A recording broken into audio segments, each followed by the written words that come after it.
నమస్తే. Hyderabad central university వీసీతో Telangana BJP ఎంపీలు భేటీ అయ్యారు. కంచిగచ్చిబౌలి భూముల అంశంపై చర్చించారు. బీజేపీ ఎంపీలు మాట్లాడుతున్నారు. లైవ్ చూద్దాం. కొందరు చెప్తున్నారు ఇలా రేవంత్ రెడ్డి కొట్లాడిండు బాగా సుప్రీంకోర్టుకు పోయి. రేవంత్ రెడ్డికే వకీలు వేరే వాళ్ళని పెట్టుకుని కొట్లాడతాడు. ఈయన పోయి కొట్లాడింది ఏందో నాకు తెలియదు. భూమి ఇచ్చింది 2004లో ఇచ్చింది అప్పుడున్నటువంటి ప్రభుత్వం, ఆంధ్రప్రదేశ్ ప్రభుత్వం. దాన్ని తర్వాత వచ్చినటువంటి ప్రభుత్వం 2006లో రద్దు చేసింది. దాని మీద కోర్టుకు పోయినరు. ప్రభుత్వం పోలే కోర్టుకి. రేవంత్ రెడ్డి పోలే, చంద్రశేఖరరావు పోలే, ఇంకా ఎల్ఐ పోలే, మల్లయ్య పోలేదు.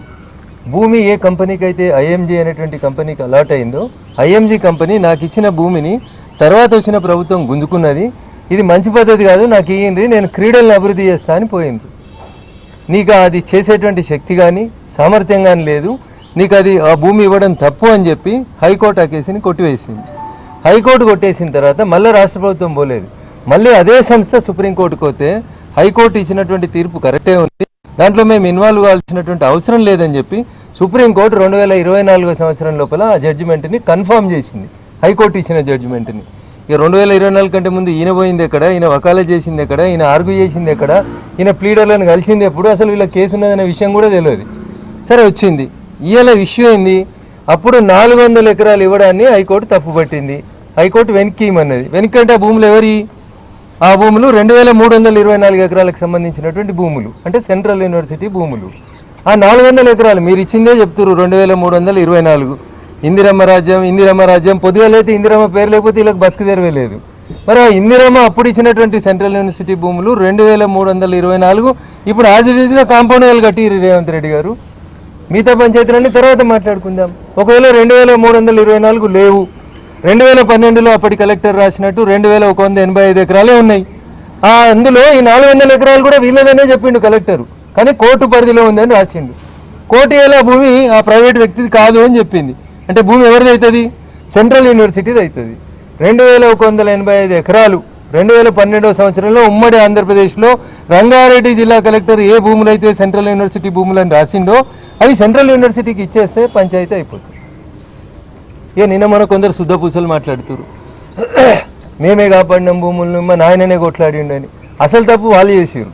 మీకు ఇప్పుడు ఉత్తరం కాపీ ఇస్తా. 2012లో హెచ్ఆర్డీ మినిస్టర్ హోదాలో గౌరవనీయులు ధర్మేంద్ర ప్రధాన్ గారు then Telangana chief minister Chandrashekhar Rao గారికి ఉత్తరం రాసి ఈ భూములు 2185 ఎకరాల భూములు ఏవైతే ఉన్నాయో ఆ భూముల్ని సెంట్రల్ యూనివర్సిటీ పేరు మీద ఎలిమినేట్ చేయమని చెప్పారు. ఇలా చెప్తుండొచ్చు కోర్టుల కేసు ఉంది కాబట్టి ఎలిమినేట్ చేయలేదు. కోర్టుల కేసు 400 పక్కన పెడితే మిగతా 1785 ఎకరాలన్నా సెంట్రల్ యూనివర్సిటీ కాంపౌండ్ వాళ్ళు కట్టాల్సింది ఉండే కదా అప్పుడున్నటువంటి టీఆర్ఎస్ ప్రభుత్వం. నీళ్లు, నిధులు, నియామకాలు, మా భూములు మాకే, ఇది కదా తెలంగాణ పంచాయతీ. బాగా చదువుకున్నావు కదా కేటీఆర్, మరి ఎందుక 1785 ఎకరాలు 2012లో కలెక్టర్ రాస్తే 10 ఏళ్ళు మీరు భూములు వంచిర్రు, పైసలు వంచిర్రు, మస్తు తెలంగాణని బంగారు తుకుడ చేసిర్రు కదా. కనుక చదువుకునే పిల్లలకు భూములను ఎందుకు ఎలిమినేట్ చేయించలేకపోయినరు? మీ సీసీఎల్ఏ గారు వచ్చి మీకు చెప్పలేదా ఇది ఒక ఫైల్ పెండింగ్ ఉందని? తీసుకుందాం భూములు అనుకుని ఆపిర్రా? అసలు ఇంకొక దారుణమైనటువంటి విషయం ఏంటంటే దీని మొత్తం పంచాయతీ లోపల 534 ఎకరాలని సెంట్రల్ యూనివర్సిటీ తోటి అగ్రిమెంట్ చేసుకొని అప్పటి ఆంధ్రప్రదేశ్ ప్రభుత్వం తీసుకున్నప్పుడు ఆ ఎంఓఈలో కేటగిరికల్గా రాసిండ్రు.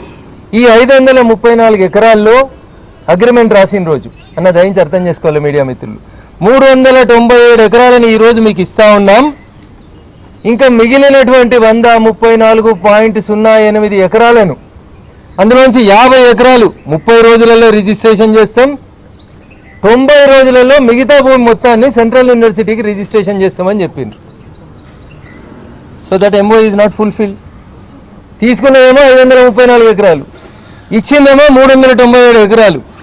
మిగతా 134 ఎకరాలని ఈ శుద్ధపూస సత్యవాకులు వెళ్తున్నటువంటి శుద్ధపూసల నాయన అవి టీఎన్జీ వాళ్ళకి ఇచ్చేసిండు. నిజంగా మీకు యూనివర్సిటీ మీద విద్యార్థుల మీద ప్రేమ ఉంటే చంద్రశేఖర్ గారు 134 ఎకరాలు ఆ రోజే యూనివర్సిటీకి ఇవ్వాల్సింది. టీఎన్జీ వాళ్ళకి ఎందుకు ఇచ్చిర్రు? వీడికి వచ్చి టీఎన్జీ వాళ్ళకి ఇచ్చే ఆడికి ఉస్మానియా యూనివర్సిటీకో ఇక డబుల్ బెడ్రూమ్ కడదాం, ఈ జాగా మంచిగా ఉందని చెప్పి. ఇవన్నీ ఇట్లా ఉంటే వాస్తవాలు ఒక రకంగా ఉంటే దొంగనే దొంగ అని అరిచినట్టు 10 ఏళ్ళ అధికారం నుండి సీసీఎల్ఏ ఉత్తరం మార్పించక సెంట్రల్ యూనివర్సిటీ పేరు మీదకి భూములు మార్చక టీఆర్ఎస్ తప్పు చేసింది. 134 ఎకరాలు యూనివర్సిటీకి ఇవ్వాల్సిన భూముల్ని టీఎన్జీఓలకు ఇచ్చింది అప్పుడున్నటువంటి టీఆర్ఎస్ ప్రభుత్వమే. రోడ్ వేసిర్రు. పాపం సెంట్రల్ యూనివర్సిటీ వాళ్ళు కోర్టుకు పోతే కేసు ఓడిపోయినరు. ఇంత జరిగితే మళ్ళీ వాళ్ళు సుప్రీంకోర్టుకు ఆ రోడ్ కోసం కొట్లాడుతున్నారు. ఇవన్నీ వాస్తవాలు అయితే ఏమి తెలియనట్టు లేదా తెలిసి కావాలని ఎదురుగున్న వాళ్ళ మీద బురద జల్లే కార్యక్రమాన్ని మేము తీవ్రంగా ఖండిస్తూ ఉన్నాం.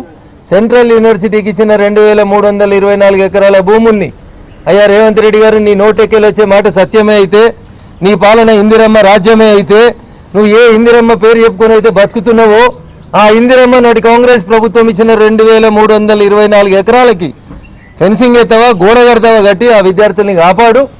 ఉత్తుతగా పైకి కేసులు ఎత్తేసినామని నటించేటువంటి కార్యక్రమాలు మానుకోండి. మీ రాహుల్ గాంధీ గారిని పిలిచి 2324 ఎకరాలకి ఫెన్సింగ్ వేసి విద్యార్థులకు అండగా నిల్చుంటారా, తప్పుడు విధానాలు అవలంబిస్తారా తేల్చుకోవాల్సిన బాధ్యత రాష్ట్ర ప్రభుత్వం. దాంట్లో ఆ భూముల్లో భారీ స్కామ్ జరిగింది.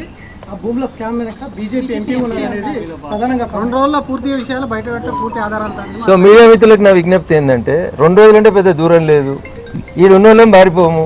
ఈ రాష్ట్రంలో ఉన్న ఏ ఎంపీ కూడా వారిపోడు. దేశం విడిచిపెట్టి ఎవరు వారిపోరు. బీజేపీ ఎంపీలు అయితే వారిపోరు. పక్క గ్యారంటీ ఇస్తా నేను మా అందరు ఎంపీల తరఫున. 2 రోజులు ఆగుదాం. Let him come before the media. ఆయన నోట్లోంచి ఆ చిలుక పలుకులు రానియండి. వచ్చిన తర్వాత వారు ఎవరి పేరు తీసుకుంటే ఆ ఎంపీ గారికి సపోర్ట్గా మొత్తం మా పార్టీ అందులో ఉన్న నిజానిజాలు ఖచ్చితంగా మేము ముందుకు వస్తాం. అప్పుడు స్కామ్ చేస్తూ